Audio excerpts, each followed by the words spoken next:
So muscle gain and obviously gaining weight. The two most important things you need to look at, regardless of anything else, is one, you need to make sure that you're in a calorie surplus. Okay, so that's to say the amount of energy that you consume through your foods is slightly above the amount of energy you're going to burn off naturally with metabolism, activity levels, and your training. Yeah, because we want to get the body to lay down new tissue. Obviously, laying down new tissue and cells comes at an expense in terms of metabolism. Okay, it's going to increase your metabolism. Therefore, we need more energy to come in before we can spend it. Yeah. So, if at any point you drop below, I would say, the minimum maintenance calories, that's when you're going to start to struggle to add new muscle mass. Okay, regardless of what your program, how complicated or how amazing your program is. If you don't follow that basic kind of check and balance, you're going to struggle. Okay. The next thing we need to look at, and it's kind of a good indicator of how things are progressing, is we need to look at the total workload or total volume per workout that you hit, and making sure we get an increase in that. Okay. So what do I mean by that? So the total workload or total volume would be your amount of sets that you do, times the amount of reps that you do, times the weight that you do. So real simple, just so you know, you wouldn't do it, but say you do one set of 10 reps on bench press with 100 kilos, yeah? So you know your total workload, total volume for that workout was 1,000 kilograms, yeah? So we came in, for the next time we did the same workout, and instead of doing 100 kilos, you did 105 kilos, yeah? Again, for one set of 10, and you got 1,050 kilograms total volume.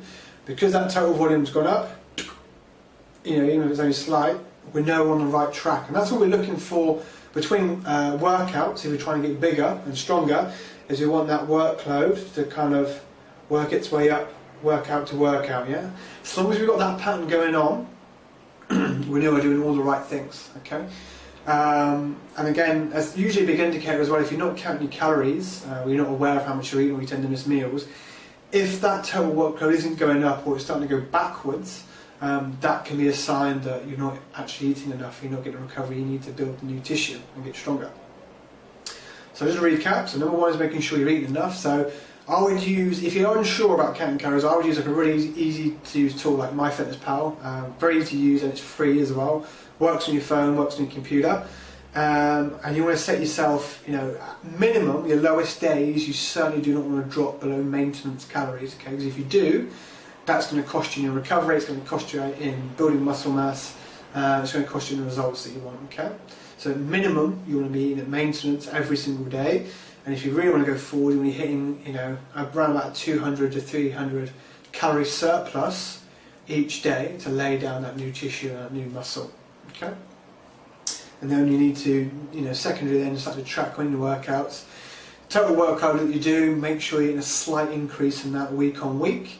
If you're looking after those two things, real simple because they're the two most important in terms of muscle gain, you'll be on the right track and you'll get bigger and you'll get stronger. Okay, everything else that, exercise selection, training splits, blah, blah, blah, blah, blah, cycling, all the rest of it, high carb, low carb days, calorie cycling, anything else you want to do, intra-workout drinks, whatever else, they all come secondary to those 2 points, okay? So if you look after those 2 points, you'll get a result.